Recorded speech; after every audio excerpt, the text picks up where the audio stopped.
Davian at A&D Homestead, and today I'm going to be talking to you a little bit about some wild edibles.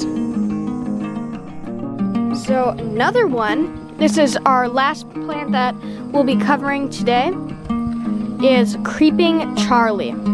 This grows everywhere. It's invasive, it's a weed, it will take over your garden, it goes everywhere. And once it's there, it's hard to get it out, but it's got a minty flavor. It's in the mint family. So you see the leaves are like this. You could just pull the leaves off. You don't want to eat the stem, just the leaf.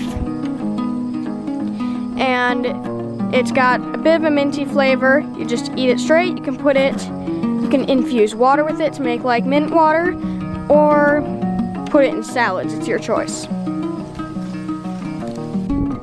But that's all for today. There are so many wild plants that grow on your property, that are everywhere, and they're available for you.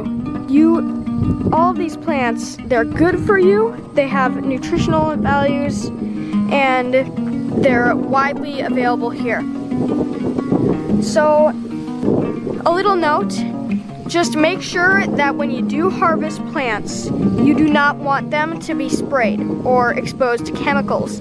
Often in roadside ditches or in public parks, they will spray poison onto the plants to try to keep the weeds down. You don't want to ingest that. So if you do ever harvest these plants, you're going to want to make sure that it's on a facility that is not exposed to spray.